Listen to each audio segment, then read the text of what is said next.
Jimmy, it doesn't get any better than this for a summer day, does it? There's no doubt about that, Gary. We're up here in Ashland, Wisconsin, in the very northern part of the state, an area known for its trophy smallmouths, gigantic walleyes, and fantastic ice fishing opportunities. But we're using Ashland as the jumping off spot for the Apostle Islands. We're going lake trout fishing for gigantic lakers. It's right here in Wisconsin. You can drive to it. Other lake trout opportunities are way up in Canada. Not so. This is Wisconsin, very easily accessible. So if you want a trip of a lifetime, come with us and get your next bite. Ashland, Wisconsin is certainly a special place when you consider this close-knit Port City community has earned a nickname as big as Lake Superior's hometown. The area breathes to life a wonderful blend of modern-day adventure and rich maritime history, on which its foundations still proudly stand. This area has been called home to professional football players, professional baseball players, Olympic gold medalists, and professional fishermen alike. What? Ashland, Wisconsin is located at the head of Chequamegon Bay, but Gary and Jim are fishing the deeper waters surrounding the Apostle Islands, 22 islands of treasured national lakeshore, known not only for their scenic beauty. Talk about a special area. No boats. All alone. How's it get any better than this? But some rather beastly stateside lake trout fishing as well. Looks like a good one. Yeah, it's not bad. Yeah, Gary, that one was in 175 feet. Oh, yeah? Yeah, right on the bottom. Yeah, he's pulling a little bit. He's a good one. He's a real good one. I'm not making any headway. In fact, he's slip and drag this whole time. I used to catch a lot of big lakers. This one's got some beef to him. That and this current is so much stronger, you know? Yep. This is cool, Jimmy. It's been a lot of years since I've been lake trout fishing. It used to be a major part of my life. Well, that's the one thing up here, Gary, is it's a great fishery. Easy for people to come out here and fish them. You know, we're way offshore, but you can still catch these fish inshore, too, closer into Ashland. It's a great fishery, and it's here to take advantage of. You know, they're big fish. They release good. You know, they fight good. Yeah. There he is. Wow. That is a nice fish. Grab that. We'll put them on this side, Gary. Okay, you got Get them unhooked. Yep, I got them. All right. I like to keep these big fish in the water as much as possible. Yeah. Yeah, about a 15-pounder here. Oh, wow. That's a nice fish, Jim. Yeah, look at that. Nice fish. That's a nice fish. I would have even thought the fish was a little bigger because it fought so hard. Yeah. Mid-teens, would you say? Probably in there. It's, you know, anywhere from 10 to 15 pounds, somewhere in there. Yeah. It's a 30-incher. But with this current, it's almost like deep sea fishing. It's really cool. Yeah, let's put them in the live well for a minute and let them revive a little bit. One tip I want to give you guys is how to release these fish. Most people hold your walleye or your northern pike or your muskie on top of the water, waiting for them to regain their strength and swim out of your hands. Well, with the lake trout, we do something a little bit different when we're fishing in this deep water. We actually want to spear these fish under the water so they can get to the bottom fast. So you just cradle them in your hands, put their head down, tail up, and spear them back down through the water column. They'll regain their composure and swim as quickly back down to the bottom as they can. And that's the best way to release these fish in this deep water so other people can catch them tomorrow. Fishing lake trout here in the Ashland area and the Apostle Island area is fantastic, but the one thing that the state of Wisconsin has done is through the years have developed fish refuges to protect the lake trout so that they can make a major rebound. It can get a little bit confusing. We're here at the River Rock Bait Shop right in Ashland itself. They've got a wonderful map on the premises that you can check. Jim's going to actually point out where some of the fish refuge areas are and also outline some of the good fish catching potential spots. Jim, where do people need to look? For the fish refuges, Gary, you got to look for the red lines here. You can see them outlined all the way through here, then up through the north as well. Right. And then fishing-wise, baits, what I'm looking for are flat areas. You can kind of see a big flat here. The fish will concentrate on these flats and use them all summer long. Right. Also, we look for deep water bays, like you can see here on Quarry Bay and Stockton Island. Deep water comes way up close to shore, good break lines. It's something else we look for. Then also, we're looking for shoal areas that you can see all through the islands marked perfectly. The blue is the shallow water, then we're looking on the deep side of that. Well, this is a great place to look for the map and get that information. One thing about lake trout is whether they're small or large, they still put up a pretty good fight. Boy, these are scrappy Lakers. Yeah. Wow. Combine this with getting used to using larger trolling gear and the strong presence of current in the area. The big south winds we've had the past week, you know, just turning up the current. It seems like after we get rolled around coming into the current, we start catching them. Sometimes it is very difficult to know at first exactly what size of Laker is on the line. Is he still there? He's a little guy. No, I don't think he's here. Oh, he's there. He's still there. You know, I'll tell you what, he was coming up. He took off on his own. Either that or another one hit it that was following it up. I'll tell you what happened, Jim, is he bumped it, and he didn't get hooked up. We tripped it, and it started taking it away from him. He came back up, and I bet you it was one of them deals. He probably grabbed the flasher and let go. Yeah. And let go, and then we released it, started reeling it up, and we all know how much lake trout love to chase stuff. So. Yeah. That's kind of like ice fishing, Jim, when you got one interested and he rises up, and then you take it away by reeling hard, and then they hit it. Jim, this guy made it easy on me. I had it halfway up before he decided to commit. This is a riot. How does it get any better? Well, I tell you one thing, boy, this current is ripping today.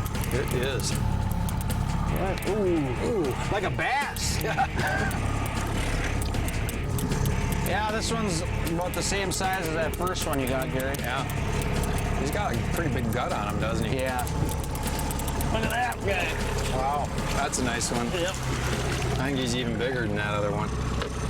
You say they eat burbot here, huh? Yeah, burbot. This is what they're out here doing. Wow.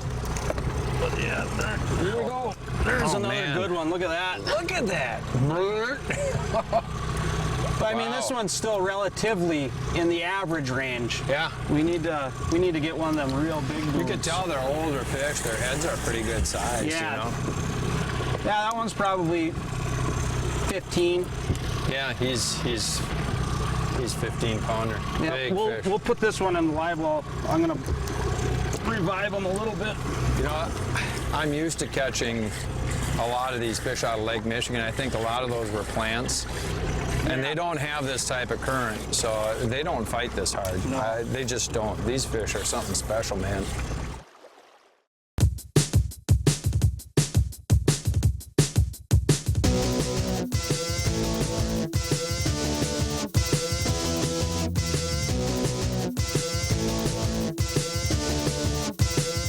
The Real Deal.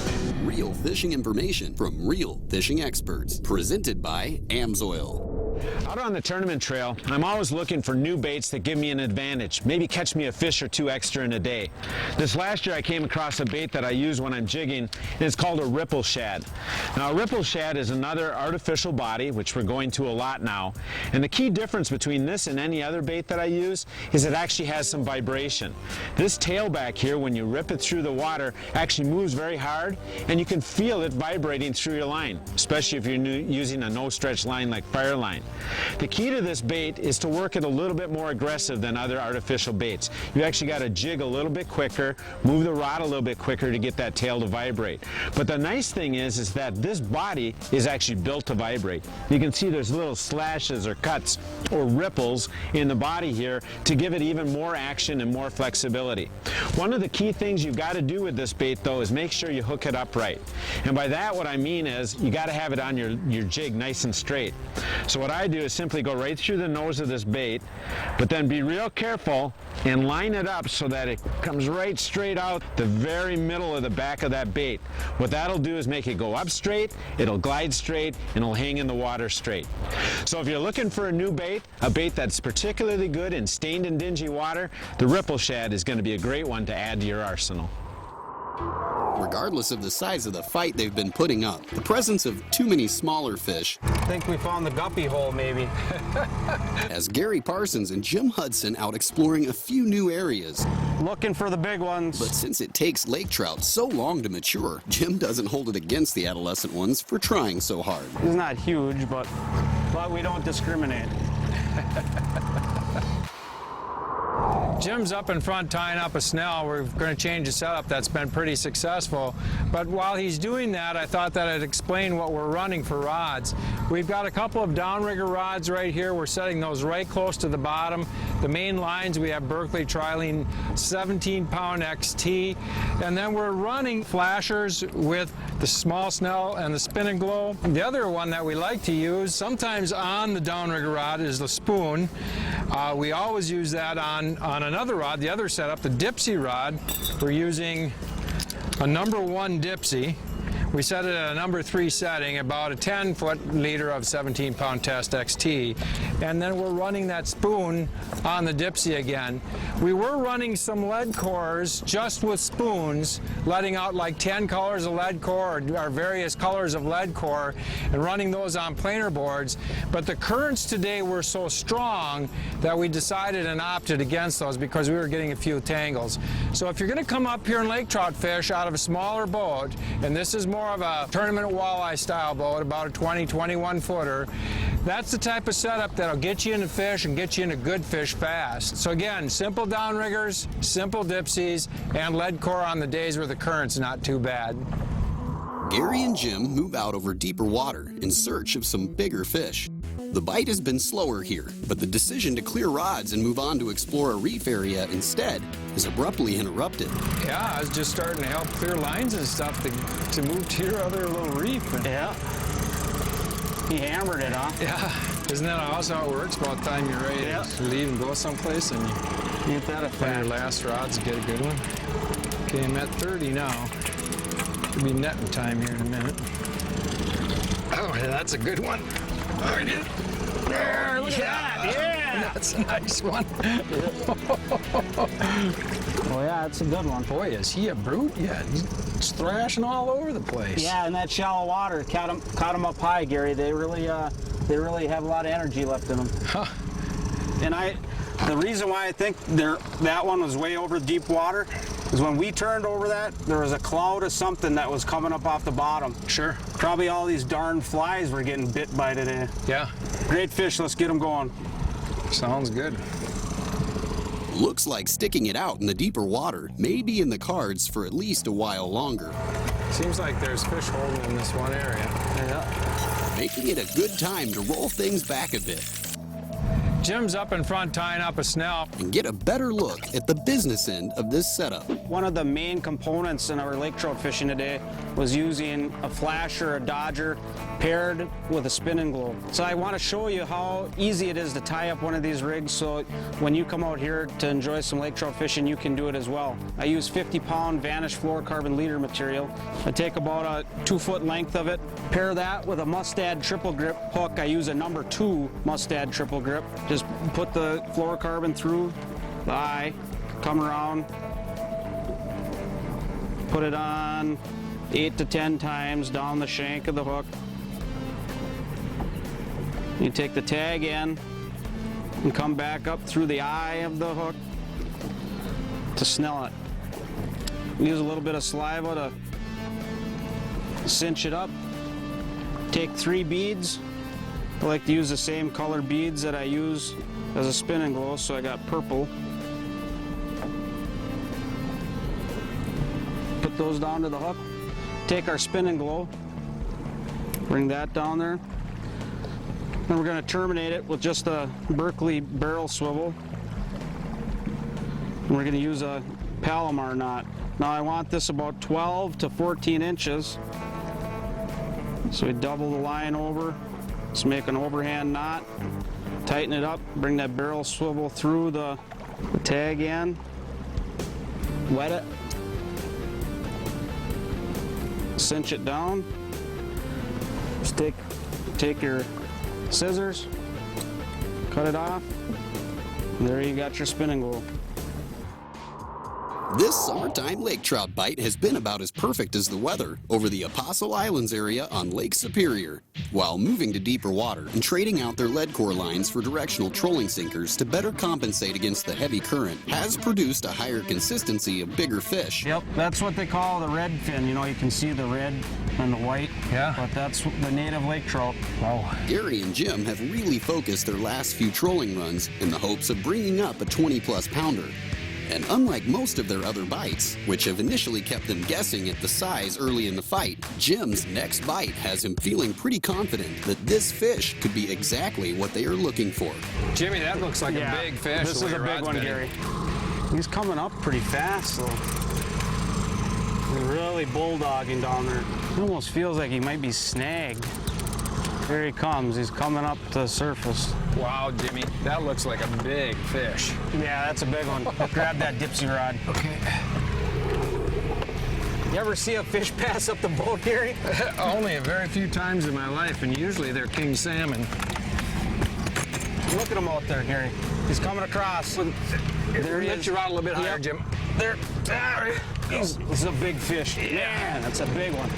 These big fish just do whatever they want to do, don't they, Gary? Yeah. All right, he's right. getting closer. Yeah. You can't even move them. Get him up so I can get him all the way in, man. There he is. Ready? Oh, yeah! Look at that one! Oh, Jimmy. I think it is 20 That's a pounds. horse. You know, let's Get get him out of the net and take a look at Yeah. him. I think that's a redfin, huh, Jimmy? Yeah. Barely hooked. Yeah. Look at the chompers on him. Fish with teeth, Fish buddy. with teeth. Yep, that fish is definitely 20 pounds. Definitely 20 pounds. Look at that. Definitely 20 Oh, pounds. is that thing beautiful? Look Look at the size of that one. Like other big fish, you always want to kind of support them so they got. Look at the head on them. You know, this isn't the Northwest Territories here. This is Ashland, Wisconsin. It's the northern part of Wisconsin. Guys go all the way up to Saskatchewan, Northwest Territories to catch fish like this. Come out here, it was an easy day. I mean, got up, just drove out here, nice calm day, started catching these big fish. No one around. Ashland's the gateway to this. I mean, the fish up here are huge. It's something special. Jim, I've never seen an attractor like this one before. Yeah, it's a flasher. I call it the bumper. You call it the bumper. It looks like a Ford bumper. Yeah. So if you're looking for a new bait to really help yourself out next year with your walleye fishing, I'd give the Ripple Shad a try. Very versatile, durable and affordable. That's really what's the neatest thing about it. The neatest thing about it. All right, got another You got one, here, Jim. Gary? Yep. Not much weight there. Yeah, we wait to see the one that I'm going to catch. Yeah. That's what we're out here for, always the next bite, isn't it? Yeah. You never know out here. You never know. The Ashland Chamber of Commerce welcomes you to experience northern Wisconsin, whether your visit is about relaxation or adventure. For more information on year-round celebrations and events, check out visitashland.com or call 800-284-9484.